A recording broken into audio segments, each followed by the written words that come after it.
तो अगले 1 डेढ़ साल में हम करीबन 11-12 हज़ार मेगावाट पे होंगे और हमें और भी ज़्यादा बिजली लेने की आवश्यकता है क्योंकि इतनी सस्ती है। और मतलब हर तरह से मैं कहूँगा कि जैसे सारे बॉक्सेस टिक करती है, सस्ती है, एनवायरनमेंट के लिए अच्छी है, उसमें एनर्जी सिक्योरिटी का मुद्दा नहीं है। उससे किसानों की आमदनी भी बढ़ेगी, पॉल्यूशन की समस्या का भी निदान होगा। तो उसके में काफ़ी सारे हमने पॉलिसी लास्ट ईयर ही बनी है, करीबन 1 साल भी हुआ है पॉलिसी बने हुए, बट बहुत रुचि ली है लोगों ने और बहुत सारे प्लांट्स जो हैं कंप्रेस्ड बायोगैस के करीब 45 प्लांट कंप्रेस्ड बायोगैस के रजिस्टर हो गए, इन पर काम आगे चल रहा है। अमेरिका और ईरान के युद्ध के बीच देश की और दुनिया भर की कई कमजोरियां निकलकर सामने आई। कैसे ऊर्जा के स्रोत पर देश की निर्भरता है, ये निकलकर सामने आया। पेट्रोल और डीजल को लेकर कई झटके लगते हुए नजर आए और जिस तरीके से ऊर्जा के परिदृश्य को लेकर एक तरह की चुनौती भी उभरती हुई सामने आई। तो क्या अब 100% इलेक्ट्रिफिकेशन की तरफ बढ़ने की ज़रूरत है और क्या भारत इस दिशा में तेज़ी के साथ बढ़ता हुआ नज़र आ रहा है? क्योंकि भारत अपने हिस्से का 87% तेल विदेशों से आयात करता है। ऐसे में अब किस तरीके से भारत आत्मनिर्भर बन सकता है? कैसे मध्य प्रदेश सोलर एनर्जी के क्षेत्र में आगे बढ़ता हुआ नज़र आ रहा है? इन तमाम बातों पर चर्चा करने के लिए मध्य प्रदेश के रिन्यूएबल एनर्जी के additional chief secretary Manoj Shrivastava हमारे साथ मौजूद हैं। हम उनसे समझेंगे। सर, रिन्यूएबल एनर्जी को लेकर अब जिस तरीके के युद्ध के हालात बने, उसके बाद अब ये ज़रूरत महसूस होने लगी कि हम वैकल्पिक ऊर्जा स्रोत की तरफ बढ़ें। मध्य प्रदेश वैकल्पिक ऊर्जा स्रोत के रूप में कहाँ पर खड़ा हुआ नज़र आ रहा है? पहले तो मैं कहना चाहूँगा कि जो वैकल्पिक ऊर्जा के पक्ष में जो माहौल बना है, उसके पीछे ये जो ईरान और यूएस इजराइल का जो युद्ध हुआ, ये तो बड़ा एक रीसेंट फिनोमेना है। बट उससे हम पहले देखें तो जो इन्वायरमेंटल वजह थी, ग्लोबल वार्मिंग, वो एक बहुत बड़ी वजह थी। बट उससे ज़्यादा महत्वपूर्ण बात ये है कि आज की तारीख में सोलर एनर्जी जो भी हमारी कोल बेस्ड या और पेट्रोल डीजल आधारित गैस किसी की बिजली है, उससे कहीं कहीं सस्ती है। तो आज की तारीख में हर दृष्टिकोण से, चाहे वो कॉस्ट हो, चाहे वो पॉल्यूशन हो, इन्वायरमेंट को नुकसान हो, ग्लोबल वार्मिंग का मुद्दा हो, चाहे वो एनर्जी सिक्योरिटी का मुद्दा हो, हर लिहाज से सोलर एनर्जी एक बेहतर विकल्प है। सर, यदि हम बात करें सोलर एनर्जी को लेकर, तो कैसे भारत आत्मनिर्भर बनेगा? क्योंकि कई देशों ने तो पेट्रोल डीजल पर निर्भरता को कम करने का लक्ष्य तय कर लिया है। भारत कब इस दिशा में आगे बढ़ता हुआ नजर आएगा? कब मजबूत स्थिति में नजर आएगा? हम लोग ने ऑलरेडी इस बारे में लक्ष्य निर्धारित किए हैं और देश आगे भी बढ़ रहा है। और हमारे यहाँ जो रेट्स हैं सोलर के, वो ज़्यादातर देशों के से कम हैं। मैं आपको तो ज़रा उदाहरण देना चाहूँगा जिससे कि दिमाग में बात आसानी से बैठ पाए। तो हम लोग जो घरों में आप बिजली इस्तेमाल करते हैं, हम बिजली इस्तेमाल करते हैं, करीबन 8 रुपये पर यूनिट की बिजली होती है। तो इसमें अगर हम उस थोड़ा बात दिमाग में बैठ जाती, जो नए कोल के प्लांट्स हैं उनसे अगर बिजली लें तो करीब 6 रुपये पर यूनिट की बिजली मिल रही है। और हमने एक टेंडर किया था सोलर का, उसमें 2 रुपये 15 पैसे की बिजली है और ये रेट फिक्स्ड है अगले 25 साल के लिए। कोयले की जो बिजली है, जो 6 रुपये आज की तारीख में है, वो जैसे जैसे कोल महंगा होगा, जैसे जैसे कोयले का परिवहन महंगा होगा, वैसे वैसे वो महंगा होता जाएगा। बट ये हमारा फिक्स्ड है 2 रुपये 15 पैसे का। तो करीब करीब आधे से 1/3 के दरमियान है जो रेट है जो सोलर का आ रहा है आज की तारीख में कोल का। तो ऑलरेडी सस्ता हो चुका है, बहुत सस्ता हो गया है। और एक बात दिमाग में आती है कि सोलर तभी तक है जब तक कि सूरज है आसमान में, डूबने के बाद क्या होगा। तो हमने एक प्रोजेक्ट अभी भी किया है मुरैना का, उसमें दिन के टाइम बिजली मिल रही है जब सूरज है, सूरज डूबने के बाद 2 घंटे शाम को और 2 घंटे सुबह। और ये पूरी बिजली जो है ये 2 रुपये 70 पैसे की है। सर, लेकिन हम अभी कितना उत्पादन कर पा रहे हैं? क्या ऊर्जा पर हमारी निर्भरता बढ़ रही है? अभी हमारा राज्य में करीबन 6000 मेगावाट सोलर इस्तेमाल हो रहा है। बट करीब 4-5 हज़ार मेगावाट के प्रोजेक्ट्स जो हैं वो धीरे धीरे आगे बढ़ रहे हैं और अगले 1 डेढ़ साल में और आ जाएंगे। तो अगले 1 डेढ़ साल में हम करीबन 11-12 हज़ार मेगावाट पे होंगे और हमें और भी ज़्यादा बिजली लेने की आवश्यकता है क्योंकि इतनी सस्ती है। और मतलब हर तरह से मैं कहूँगा कि जैसे सारे बॉक्सेस टिक करती है, सस्ती है, एनवायरनमेंट के लिए अच्छी है, उसमें एनर्जी सिक्योरिटी का मुद्दा नहीं है।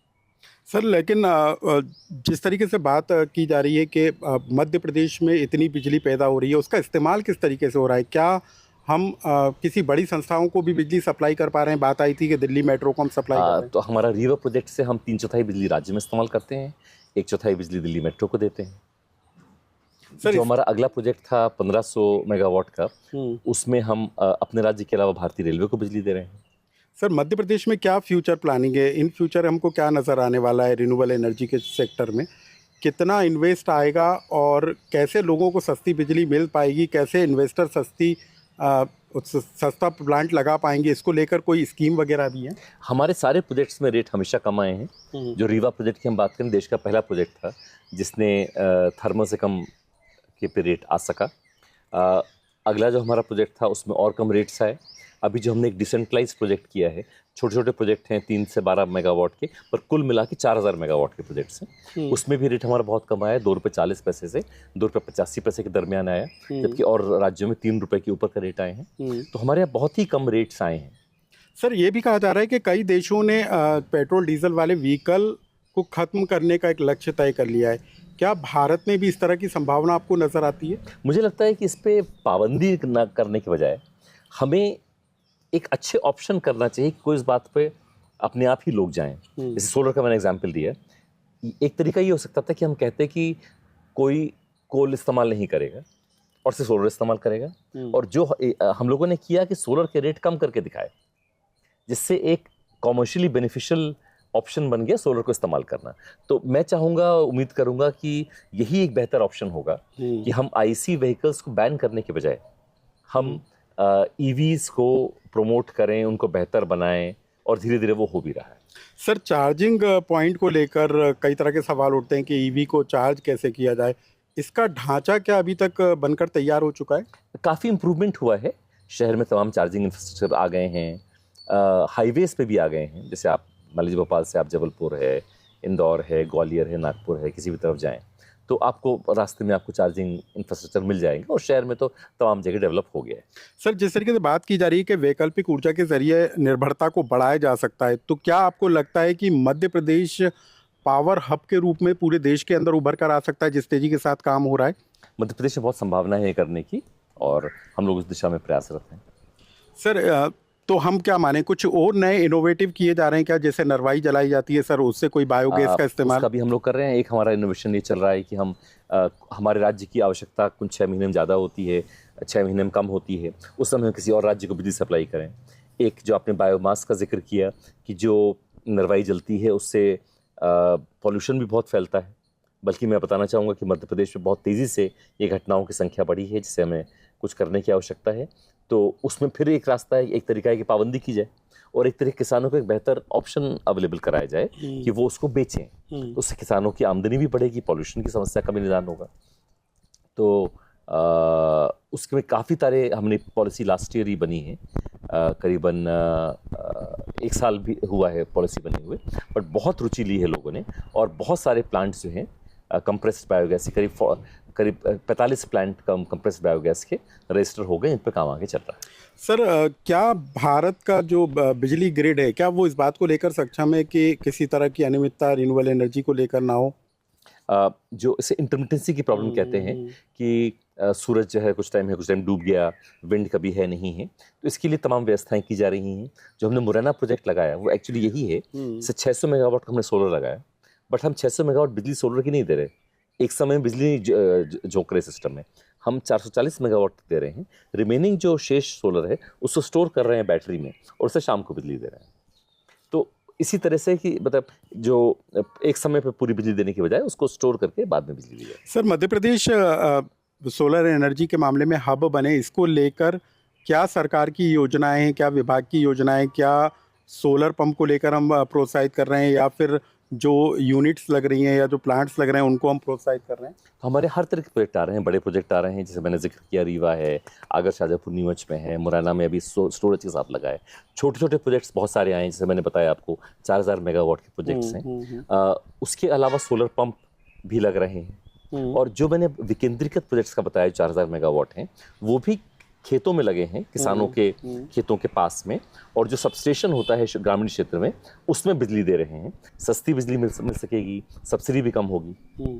सर, और कोई नई स्कीम आ रही है जो इस सेक्टर को और प्रोत्साहित करे? कहा जा रहा था कि केंद्र सरकार भी कई तरह की नई स्कीम लॉन्च कर रही है। केंद्र सरकार ने एक अभी नई स्कीम लॉन्च की है कि घरेलू सोलर पैनल प्रोत्साहित करने के लिए। तो उसमें ये व्यवस्था है कि 3 किलोवाट तक का जो पैनल अगर लगेगा तो उसमें सब्सिडी दी जाती है। तो उससे लोग प्रोत्साहित हो रहे हैं और काफ़ी संख्या में लोग अपने घरों पे सोलर रूफटॉप लगा रहे हैं। तो यदि आप मध्य प्रदेश में रहते हैं तो यहाँ की योजनाओं का आप लाभ ले सकते हैं, लेकिन सबसे बड़ी बात है कि जिस तरीके से ईरान युद्ध हो रहा है उसके बाद इस बात को लेकर संभावनाएं तलाशी जाने लगी कि कैसे आत्मनिर्भर ईंधन के मामले को लेकर हो सकता है, एनर्जी को लेकर कैसे आत्मनिर्भरता बढ़ाई जा सकती है, और उसी दिशा में मध्य प्रदेश अब आगे कदम बढ़ाता हुआ नजर आ रहा है। लोकमत के लिए भोपाल से अनुराग श्रीवास्तव।